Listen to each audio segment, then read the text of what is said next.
Welcome back to Old School Sports and our Out of the Park Baseball 26 series, Rescue the Rockies. And this will be episode number 2. First off, I just want to thank everybody for the enthusiastic response to the first episode. I am not the best at YouTube algorithms and YouTube optimization, but appreciate everyone who left comments and thumbs up on the first episode. Would appreciate it if you do the same thing with this one, as well as we try to have a few other people find our little corner of the internet here in YouTube. Couple things that came up in response to the first episode that I just want to talk about briefly before we get into what I've done since then. Several viewers, Stanley Rosella, Avery Shaham, Pep, and Thomas Morgan Jr., wondered why we did the live start. I'd love to say that there was a ton of deep thought that went into doing the live start rather than just kind of a normal start, which would have been back a little bit. It wasn't something I put deep thought into. I thought on the margins it would make things a little more challenging to be starting right in the middle of May with the Rockies rather than almost 2 months earlier, where I'd have a little more time to adjust the team and make the roster different than the roster that has gotten the Rockies off to this really dreadful start in 2025. So I think, as I said, on the margin, it maybe makes things a little more challenging, makes me probably stuck with a few more of the decisions that the Rockies have made, at least until we can get to this first off season in 4.5 months. But it honestly also wasn't something that I spent a lot of time thinking about, mainly just wanted to try something different this year. Also did get some good feedback when we've been thinking about our personnel, and we've turned over a lot of personnel over these first 4 days with the Rockies. But both Stanley Rosella and Dark Hosis wondered why we hadn't moved on from Bill Schmidt and Bud Black, respectively. And it's really just the nature of the money that they're making and the fact that Schmidt signed at $1.4 million a year for 4 years and Bud Black at over $1.3 million a year for 5 years. So buying them out of those contracts would be fairly expensive for us, and we just decided to go with lower hanging fruit as far as the players that we, or the coaches and the staff members that we were buying out. I think we've made about 10 hires right now, still waiting on several others as we try to spend the little money that we do have available wisely to try to get our coaching staff improved. I did make one significant change that I wasn't going to. At the trainer, you can see that we've got the legend Rick Jameson on board. I didn't feel like given that this Rockies team is pretty far from competing, that I really wanted to buy out our trainer. But when I saw that Rick Jameson, with his incredible skill set, was on the market and willing to sign with us, figured we would spend the money to bring him on board, and hopefully Jameson will be our trainer for the better part of a decade and a half going forward. Other than that, a lot of the moves that I've talked about, you can see we've hired some familiar names to me. Brian Conger, Willie Concepcion are guys that were involved, I believe, in our Angels play, and if not, certainly in our Oakland A's play a year ago. And there's still a few familiar names that we've made offers to at the major league level. Ben Johnson, we're trying to bring him on as our hitting coach. So making a little bit of progress there, but because of the financial constraints that we're dealing with, just not able to kind of do it all at once. I have bumped scouting and player development up slightly since the last episode, as we've been buying out people. And for some reason, fan interest has spiked, even though we haven't made any real significant moves, as we'll talk about. Does seem like that number is a lot more volatile during the season for reasons that I don't completely understand yet in OOTP 26 than it was in other versions. But I believe we were at 39 when we started this just a few days ago. So I don't know if it's just excitement because they've got me on board as the new general manager. I'll take credit for it at this point, but I don't really think that is what happened. As far as what's happened on the field, we did win one game out of 3 in Arizona. Sadly, that .333 winning percentage is a significant improvement for this Colorado Rockies team, but I am not really expecting it to be a great season here on the field. As I've talked about in previous seasons and mentioned in the comments to some of you, my goal is really just to get through this first season and get to the off season as quickly and hopefully painlessly as possible to put myself in a position where I can start making some more significant changes to this roster. And as far as those changes to this roster, we have made a couple of trades, but due to the settings that we're dealing with, the highest trade setting that we've been playing on for the last couple seasons at this point, as far as the difficulty, the fact that we're no longer allowing trades of injured players, and most importantly, just the general crapitude of the players and the contracts that we've inherited. Gomber, Senzatella, McMahon, Freeland, and Bryant are all still on the team. Honestly, we haven't been looking to trade Ryan McMahon. We did add all of these guys, including McMahon, to the trade block, but with the money McMahon's making and his skill set, I certainly don't have a problem having him on the team. You know, if we move on from some of those other contracts eventually, would love to maybe move on from one of them before we get to the trade deadline, and maybe another one or two when we get to the off season. That'll certainly accelerate the options for us to start building this team the way that we'd like to build it. But for the time being, we're just a little bit boxed in, even offering to keep 80-90% of some of these contracts, just not getting any traction at all with the other teams. And so far haven't even found any reasonable options to pair in a prospect. Chase Dollander, as we've talked about, is probably the guy we're most likely to move on from. I don't think the extreme fly ball tendencies with a home run allowed rating that will likely ultimately be slightly below average is going to play particularly well in Colorado. And being the number 15 prospect in baseball, I think we can probably get something for him. Although, as I said last episode, with the trade settings, it's going to be 60 or 70 cents on the dollar. But it is what it is. Have been looking into some options with him as well. And just not excited about anything that's out there. But those things can change. We did, as I mentioned, make a couple of minor trades that I'll talk about now, and another coach that's a familiar name for those who have followed me over the years. Joey DeMonte is a guy that we are trying to sign. I think we're looking to bring him on as either our AA or AAA hitting coach, so hopefully he can help there. First trade was really just made to give us a little bit of salary savings so we could invest a little bit more in scouting and player development. We traded away Mickey Moniak to the Angels, which is kind of interesting because I believe when I was in the early stages of this the mini-series that we did with the Los Angeles Angels that didn't have a live start, that I traded away Mickey Moniak, I believe, after the first season from the Angels in that playthrough. But making $1.25 million and just not a big part of our present or our future, was hitting just $226 for us this year.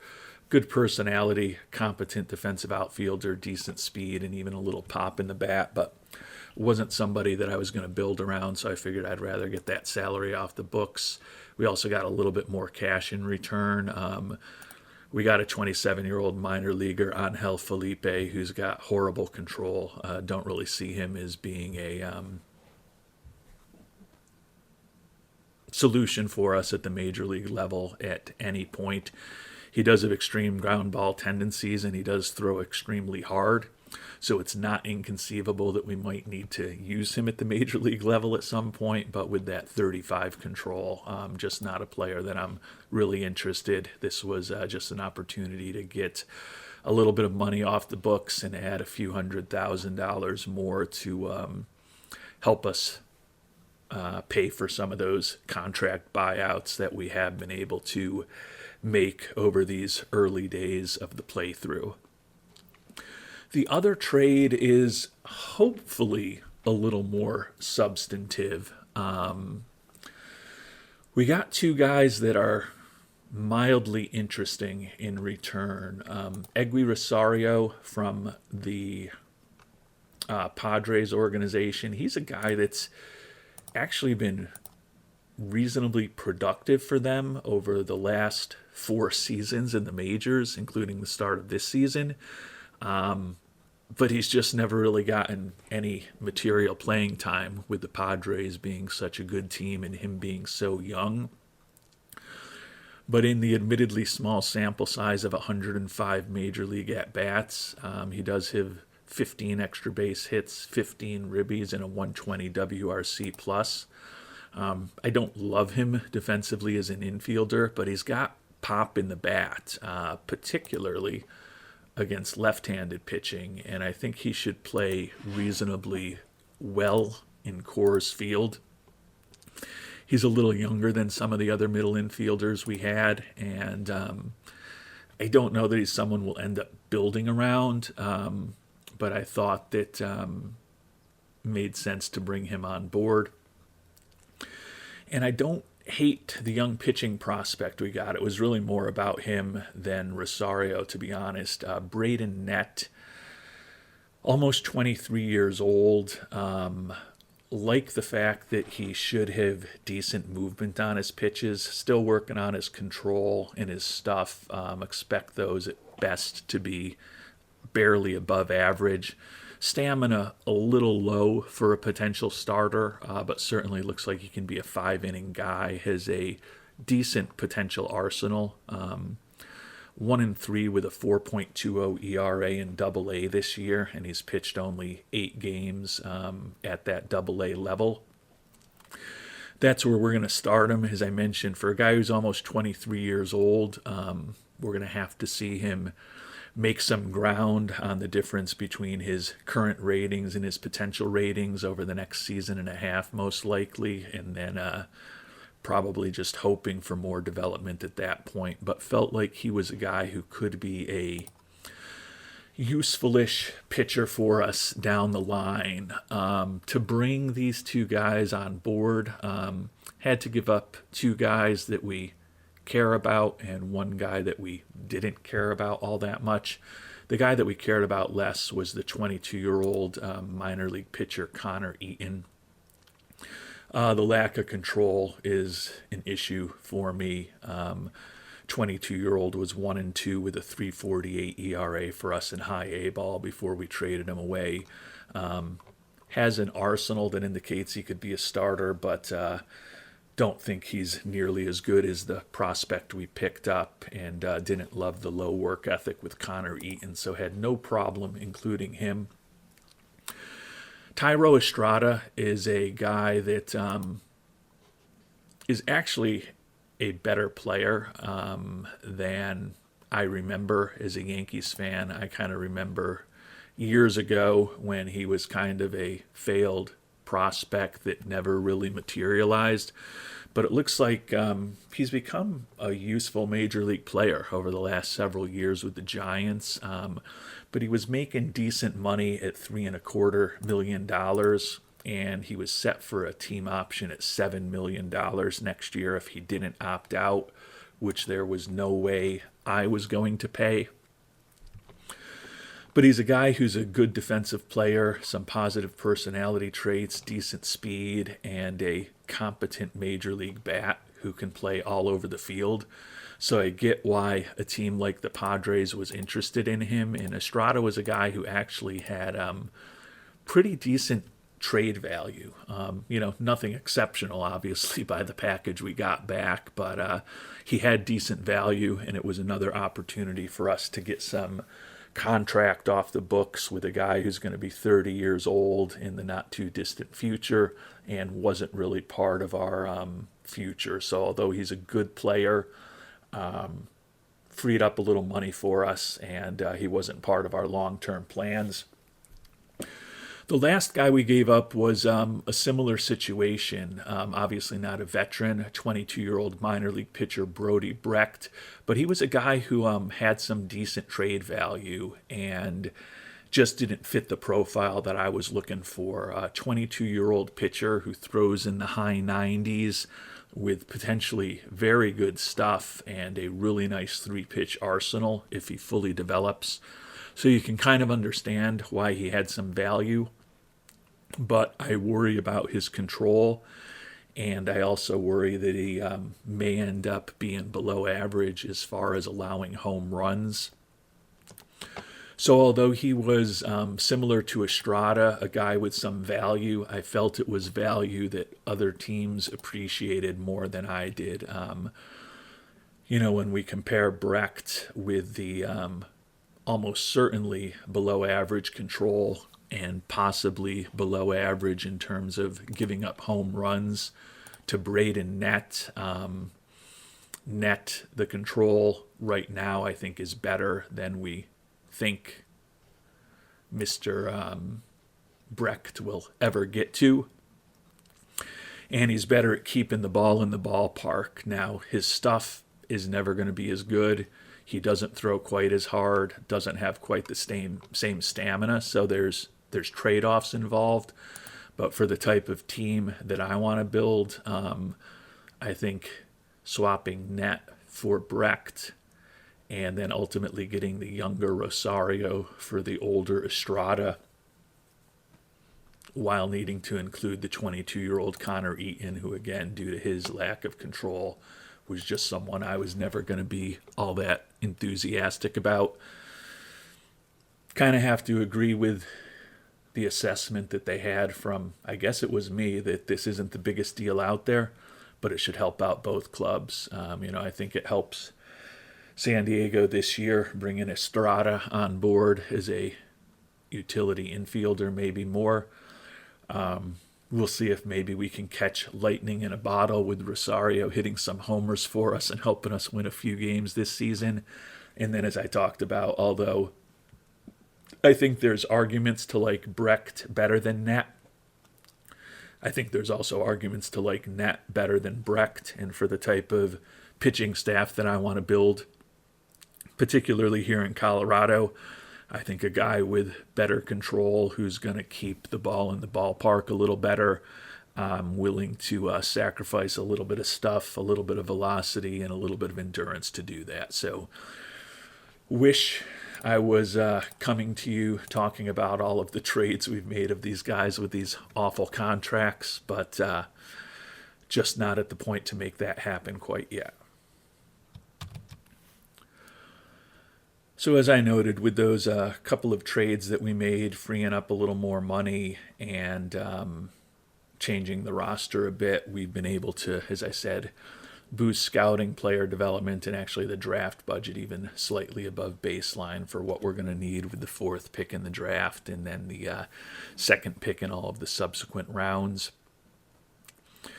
Made some moves, which we're still working on, to improve some of the coaching staff. Hopefully we'll be able to make some bigger moves this upcoming off season when, in theory, we'll have some money to spend, and maybe we can make that money for extensions even higher if we are able to get out of some of these more difficult contracts in the coming months or the early stages of the off season. But before we move forward too much, Wanted to kind of show you the team that we've ended up with after these trades and after making some decisions on our minor league system. It is not an impressive crew, as you can see looking at the overall and potential ratings. There's not a single guy on our pitching staff who reaches that kind of 50 level, according to the old scouting metrics of being just a good, solid, average major league pitcher. So I think the pain is likely to persist in our one-loss record for the time being. Our ace now is Ryan Feltner, 0-2 with a 4.71 ERA this season. Bradley Blaylock will be our number 2 starter, 0-3 with an 11.63 earned run average. I mean, you can see the statistics here. Kyle Freeland, the lefty, this is the contract I would really like to get out of. $16 million this year, and next year $17 million the year after that. Stuff and movement both below average. Fly ball pitcher, throws in the low 90s. Lefty with good control. But if there's one contract that I really want to get out of, and if I could only get out of one contract, Freeland would probably be the answer, even over Bryant and Senzatella. Austin Gomber has pitched one game for us, put up a 17.18 ERA in that performance. Another lefty with below average stuff and movement, who's likely to give up some home runs. And then we talked about Antonio Senzatella, even worse stuff than the lefties that we were talking to. 1-7 with an ERA in the 6s this year. The bullpen, not much better. Anthony Molina, the 23-year-old that we're going to try to use as our closer whenever we happen to need a closer, is at least young. Seth Halverson, 25 years old. Jake Bird, 29-year-old veteran. Tyler Kinley, a veteran. He's on the trade block. Jimmy Herget, I don't know if we've put him on the trade block, but we will do that now. I don't know that anyone's going to be knocking down the doors for these guys in their 30s, but if as we get closer to the trade deadline, there's a team that thinks they can help, we will happily move on from them. Angel Chivili, another young guy, at least 22 years old. Diego Castillo, another veteran. And then the only lefty we have in the bullpen is Scott Alexander. He is technically our lefty specialist, but we also use him as a mop-up guy. His stuff well below average. And even against lefties, his stuff is well below average, making $2 million. Another guy that we will happily move on from if anyone is willing to bring him on board. I think with some of these veterans, at some point we probably just cut them and suck up the contracts that they have this season. Kind of a sunk cost at this point, but going to at least get through a couple weeks seeing exactly what type of dumpster fire we're really dealing with before we start making any moves that just cost us money. I'm going to continue looking at the trade market. I'm not really expecting that we're going to extract any value for any of these guys. It's more just if there's a situation to maybe get the contract off of the books and open up a little more money for scouting and player development. But the pitching staff situation is very grim. The lineup is honestly not nearly as bad. I don't think we are a good offensive team or defensive team, but it's definitely less embarrassing than the pitching staff as I go through these players. Our starting catcher is Hunter Goodman, a 25-year-old with a potentially interesting bat, hitting .284 with a 116 WRC plus in the early stages of the season. Like the gap power and the home run power, the contact in the eye look to be acceptable. The issue with him is he's a below average defensive catcher, which does not help our awful pitching staff at all. My goal is to eventually put ourselves in a position where we can be playing him at a corner infield or corner outfield position, or perhaps even designated hitter. But right now, I just don't know that we have that option. Our backup catcher is Jacob Stallings, who's certainly better defensively, but not exceptional defensively. But the bat for Stallings, despite him having a very good offensive season a year ago, is just not that impressive. Making $2 million. We do have some options in the organization. When we look at AAA, we've got Drew Romo there if we just wanted to bring up a pure defensive catcher. Looks like he's been dealing with recovering from some injury issues, so we're going to give him a little time to play the next few days in Albuquerque before we decide to do anything.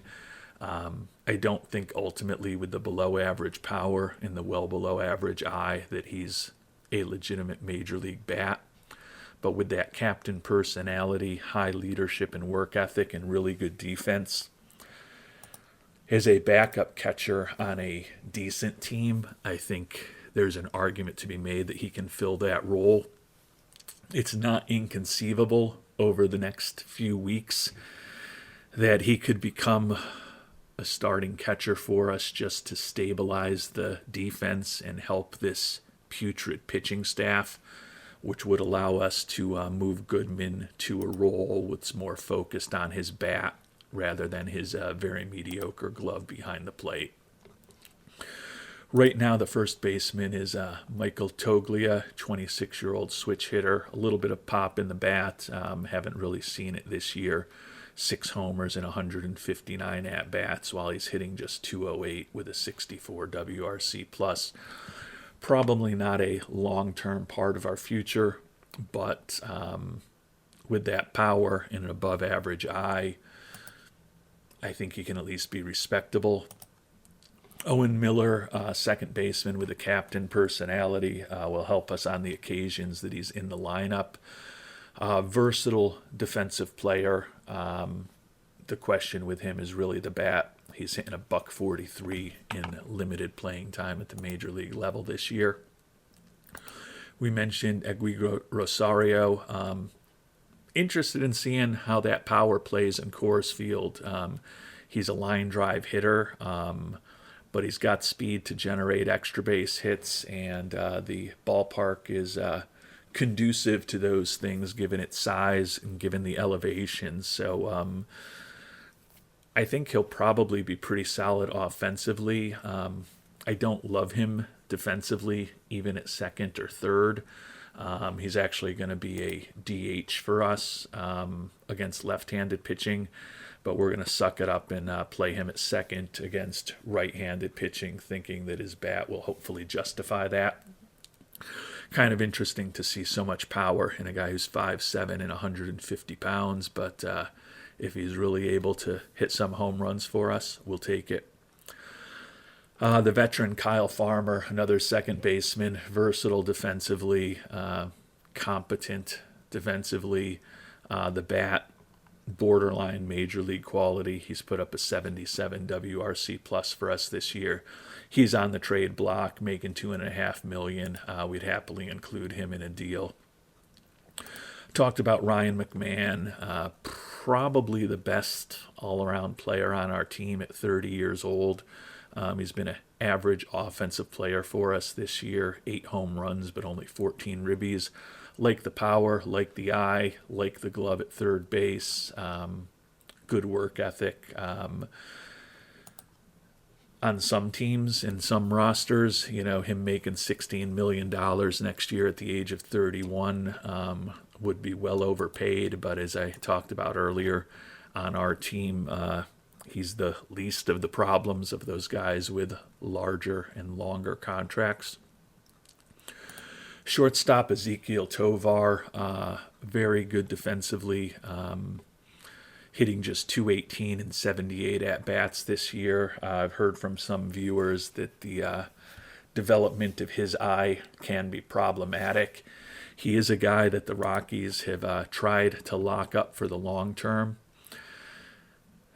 I like his glove, and as we talked about last episode, ultimately I would like to build this team over the near to medium term around pitchers with ground ball tendencies and better infield defense to try to some extent neutralize some of the negatives for pitchers in Coors Field.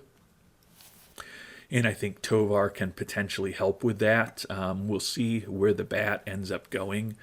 I mean, if he comes close to reaching his full potential, the bat and the glove combination is very interesting. And I think the money that he's going to be paid over the next several seasons can definitely be justified. I just have gotten very mixed responses from those who have played this year with the Rockies on how Tovar ultimately develops, but certainly would think that the 2024 Gold Glove winner at shortstop for the National League is one of the few assets that we have on this team right now, and hopefully he won't turn into a liability for us. Jordan Beck, 24-year-old, one of the few outfielders who could conceivably be around for us for the next few years. Been an above-average offensive player for us this year, has a profile that suggests he could maintain that. Decent speed, competent defensively, and he is cheap, making the major league minimum for the time being. We did sign the veteran Austin Meadows to a minor league contract, and he's going to be an outfielder for us this year. Not sure how long the left-handed hitter is going to be with us, as some have talked about. I think most recently Avery Shayam. Not really even sure why he's still in the OOTP universe, given that it seems quite possible that his career is unfortunately kind of over, or at least certainly very stymied at this point. But he's in there, and he is a competentish looking major league player. So we're happy to have a competentish looking major league player on the team. Center fielder is Brenton Doyle. Really love the defense and speed that he brings. He was an above average offensive player last year. The question is whether that bat will continue to be above average, hitting just .211 with a 50 WRC plus this year. So he's probably not a long-term solution for us, but a two-time Gold Glove winner with good speed and a borderline respectable bat for this Rockies team is someone we'll likely continue running out there for the next couple seasons. Sean Bouchard is a guy that we are willing to trade away. Similar to Meadows, a more than acceptable major league ball player with a good personality, hitting just a .169 this year after hitting a .187 at the major league level last year. So a lot of questions about what he's really going to do, given that he'll be 30 next season. But doesn't look like a horrible option right now, but certainly someone we'd be willing to trade away. And you could say something similar about Sam Hilliard, a competent major league outfielder, hitting .455 and 11 at-bats after he started off the year at AAA. We brought him up, and he's been productive for us. I don't think that Hilliard, Meadows, or Bouchard are long-term solutions for this team. Honestly, Doyle and Beck probably aren't really long-term solutions in a perfect world. But if we can extract any limited amounts of value from those guys on the trade market in the coming months, we'll certainly do it. But as I said, I don't love the roster, but I feel like the offensive side of this team is much closer to being major league quality than the just absolutely pathetically brutal pitching staff that we're dealing with right now. So that's the initial lay of the land for this roster. As I mentioned, the pitching is shockingly dreadful. Looking at the team statistics, though, everything is pretty bad. We are in the bottom of the league as far as just about every offensive category, ranking 14th in runs scored. No surprise that we're 15th in runs allowed. Our starters' ERA is close to 7. Best month we had was a 250 winning percentage in March. Hopefully we'll be able to do better than that at some point. But this season is going to be very, very rough. But I'm pretty confident that we're going to have more than a 174 winning percentage when all is said and done.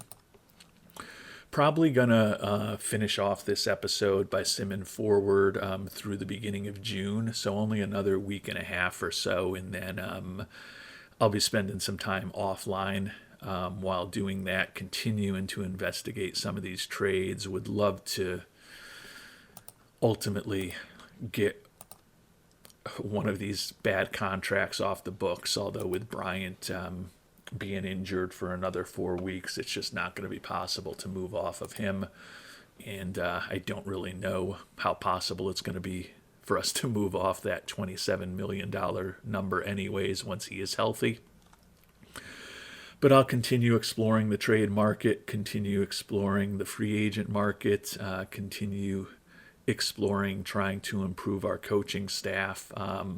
Although, unless we get one of these big contracts off the books, when we look at our financial situation right now, we've kind of cleared most of the low-hanging fruit, and some of the bigger salaries among our personnel, most notably Schmid and Black, are numbers that we're just going to have to deal with at least till the off season, and maybe in some cases a little further than that.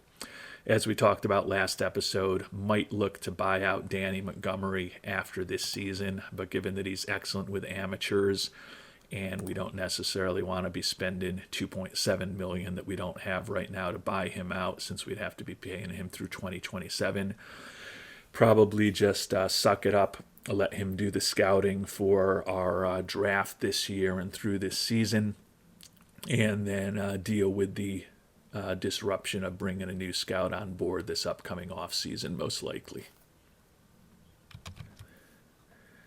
And we lost another game to Philadelphia, actually a first game to Philadelphia since it was the start of the series, to drop our record to 1-3 that we're actually responsible for, just to kind of show the pain that we're dealing with here. Still trying to move on from Kyle Friedland, retaining 95% of that awful contract, and no one even offers a single player in trade.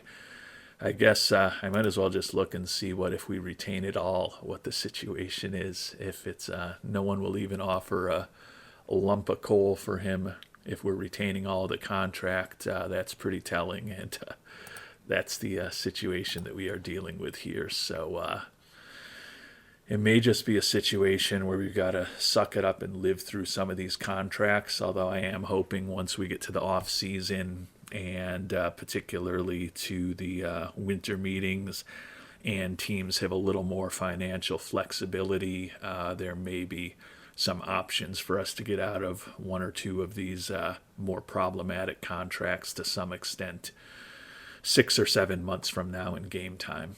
At least that's what I'm hoping. And I had mentioned that I had been thinking about trading Chase Dollander just because I don't see his profile being perfect for what we want to do here in Colorado. And between the last episode and this episode, I did a lot of looking at what we might be able to get for him. Straight up, again, it's challenging with the trade settings.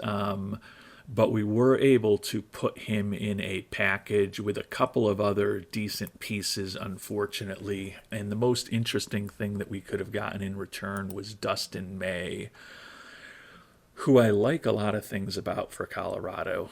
I like that he's a ground ball pitcher that throws in the triple digits, slightly above average in terms of his movement and keeping the ball in the park. And he's a guy who over parts of 6 seasons in the majors has been very effective for the Dodgers with a career 130 ERA plus and 91 FIP minus. The issue is that he's never pitched more than 56 innings in a major league season. He missed all of 2024. And he's also set to become a free agent. I would have to think that the Dodgers are going to, with their resources, sign him to an extension before he becomes a free agent. The $4.6 million demand for him in free agency doesn't make sense to me. That number seems really low. So there was part of me that was like, we should just trade for him right now and see if we can lock him up at that kind of number. But there was also a part of me that was, we're definitely probably not getting full value, including Dollander and a couple other prospects to bring May on board. There's no guarantee that he's really going to sign for that amount, but it's also not inconceivable, since he's on the upcoming free agent list, that maybe we could just make a play for him this upcoming offseason and not have to give up anything except money.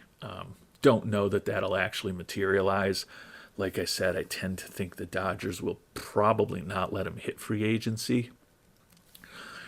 But that, to me, was the most interesting option that I saw out there for Dollander. And again, we had to include other guys to make that deal happen. I guess, rather than me just talking about this stuff conceptually, I could just kind of show you and maybe leverage the wisdom of the worldwide scouting department to kind of show the potential opportunities that are out there. It's been a couple days since I've done this, but I can't imagine it'll have changed materially. As we noted, he's the number 15 prospect in baseball, and when we shop him around for single players for a guy who's 23 years old, definitely not overwhelmed by any of the things that we get. Actually, it seems like there were a few offers meeting our team needs earlier, so I'd say this list is actually a little less attractive than it was before. Vinny Pasquantino was the guy that I was most tempted by. 27-year-old, still making the major league minimum for the Royals, although that's going to change. He'll be making about $3.5 million most likely next year.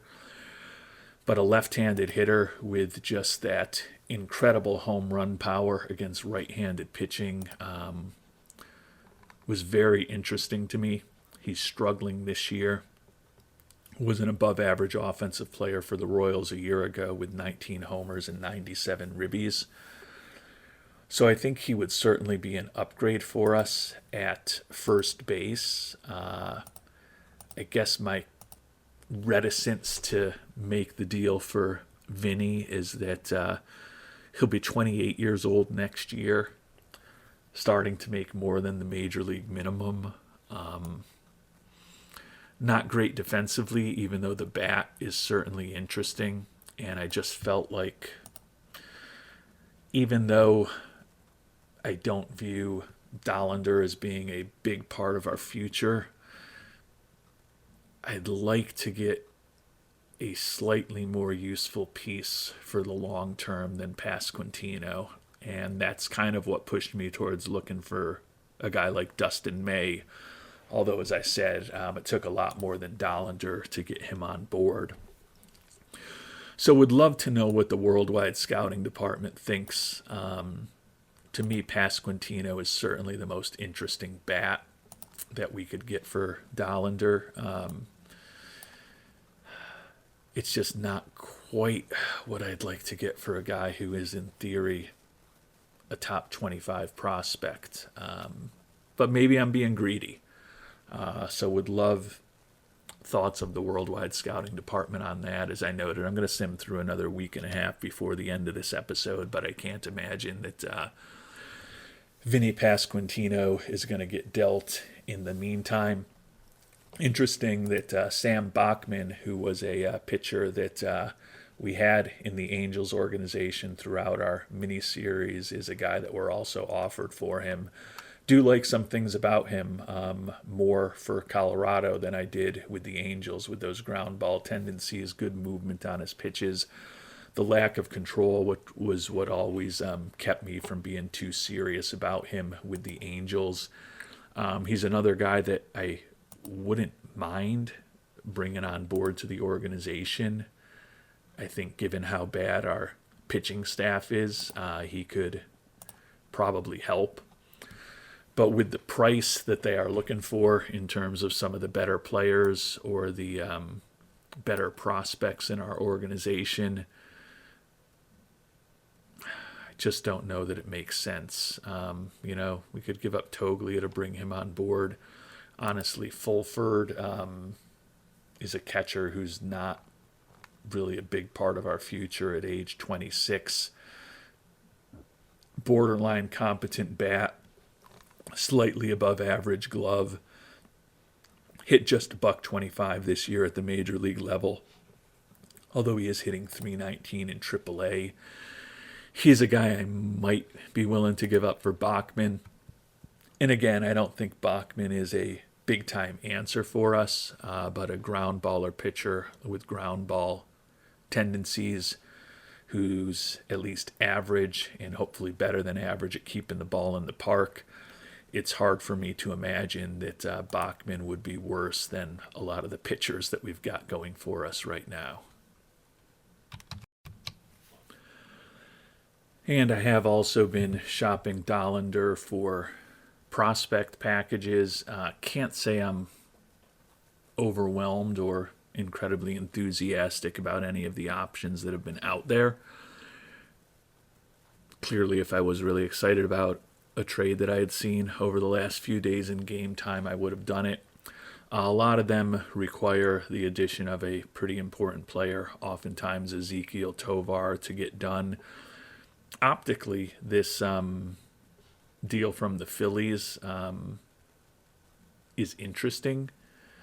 Eduardo Tate certainly looks like he could have a very good bat for a catcher, a left-handed hitting catcher. Don't love him defensively, though, and he is only 18 years old, so fair amount of uncertainty about what he ultimately becomes.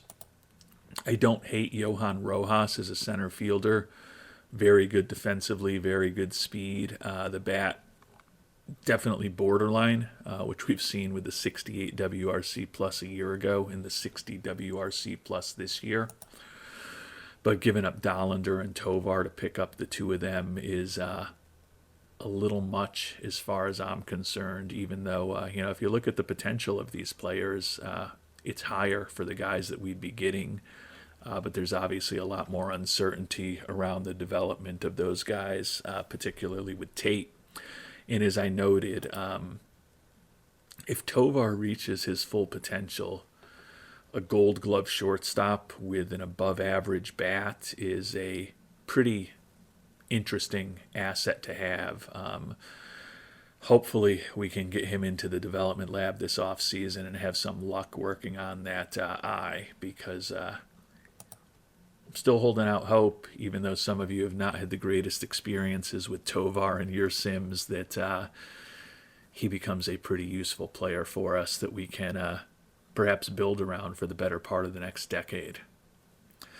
So I am exploring all of the options, just not necessarily all that enthusiastic about any that I've seen so far. And we've now lost 4 in a row overall, 3 of them to the Phillies. They've scored 11 runs on us the last 2 days, and 11-5 and 11-0 losses for our Rockies. So the record has dropped to a sickly 8-41, and we're just looking for a respectable major league pitcher. We're not, obviously there's some big-time pitchers here when we're just looking for someone who's more than competent. But the price of competence is dreadfully scary. Grant Holmes, 29-year-old right-hander from the Braves organization, 2-4 with a mid-4 ERA. Like I said, a nice, competent major league profile. And there's one player in our organization that can bring him on board, and that would be Tovar. Not even any of the higher end prospects in our organization, who are admittedly not necessarily that high end, can get him into the organization. It's a similar situation when we look at somebody like Jordan Balazovic from the Tigers. Again, a nice, competent major league pitcher, at least we think in terms of the ratings. But the price right now, Condon, top prospect in our organization, or Tovar, is just too high for me. I hate having a pitching staff that is just awful and just gets shelled every time we send them out there. But I feel like desperately trying to get a team that's going to win 45 games this year to turn into a 50-win team isn't the way I should really be spending the resources. So perhaps we're going to get to a point where I just need to hold my nose and sim as quickly as possible through this season, because trying to go through it thoughtfully is pretty painful right now. And we did win the final game against the Phillies 6-1, so at least we haven't been swept in either of the two series we've played, but we've got 3 in the Bronx against the Yankees, so that certainly seems like that could be a very problematic experience for us. Gomber, of all people, 4 hits, 1 walk over 7 1/3 innings. A very nice performance from him, but not expecting great results in New York against the Yankees this upcoming weekend. And we have a winning streak. We won the first game against the Yankees against all expectations, 6-4, so 2 wins in a row, and we're up to a 10-41 record, closing in on a 200 winning percentage from the Rockies. Unfortunately, our new addition, Egui Rosario, out for a couple weeks with patellar tendonitis. He had been productive, 7 for 20, with a couple of solo home runs in his introduction to Colorado. So he's been playing well for us with the bat in a very small sample size. Unfortunately, he's going to go on the IL for the next couple of weeks. Oh, you gotta love baseball. We ended up sweeping the Yankees in the Bronx. Saturday game, perhaps the most surprising. Kyle Freeland gets his first victory of the season while saddling Max Fried with only his second loss of the year. So 12-41 record, certainly not going to be anything to write home about. But we're now in a situation where we are 5-5 since we took over. I'm certainly not expecting us to ultimately be a 500 team with the roster that we have. But clearly pleased that it's just not been a complete disaster. But again, I think it's just the luck and the vagaries of a baseball season that we've won 4 in a row after that 1-5 start. Still dealing with an absolutely brutal pitching staff, and don't really see any light at the end of the tunnel for figuring that one out over the near term.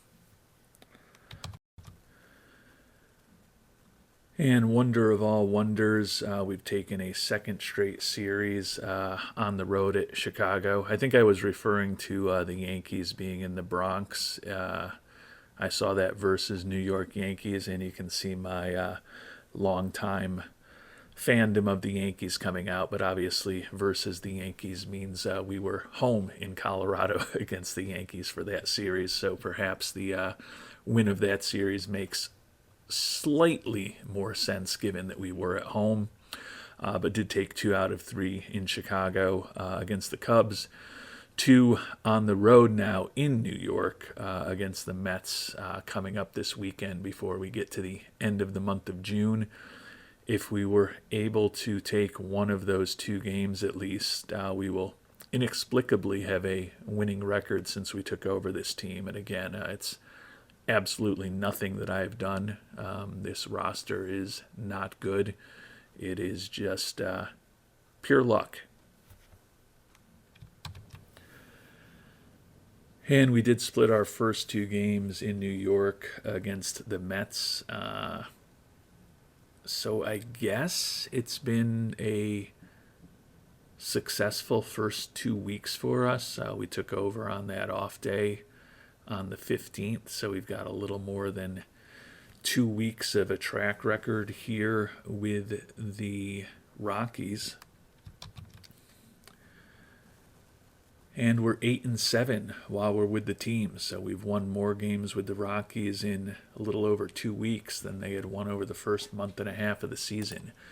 Still, obviously, not expecting to see much of anything positive. Still 14th in the league in runs scored and 15th in the league in runs allowed. But that .357 winning percentage for the month of May was much better than what the team ended up doing in March or April. And not surprisingly, we're a little worse than Pythagorean expectations. 0-3 record in extra inning games, 4-9 in one-run games, and we are very vulnerable to left-handed pitching, it appears, with a 3-14 record. So would love to kind of know your thoughts, if you're willing to share them, on a couple of the different trade options we had thought about. I don't know that there's going to be anything all that compelling for us to do, but at this point, it may just be a matter of sucking it up and trying to get through the rest of this season as quickly as possible to get to the off season, where hopefully we will have the opportunity to do something. We can certainly continue to make some changes to the coaching staff with the money we'll have available. Certainly could sign one prime free agent with the money that we think we'll have available. And clearly, if we were able to move on from Bryant and or Freeland and or Senzatella's contracts, that would open up even more money for us to potentially really start reshaping this team a bit and hopefully getting to the point where we can, at least over the next year or two, put a product that, while likely not truly competitive, will hopefully at least not be completely embarrassing off the field. We've got very high expectations here. Our goal is to get to the point where our roster is not a complete embarrassment. And we'll try to continue making progress on that relatively modest goal in our next episode. Until then, thanks so much for watching, and hope you have a great day.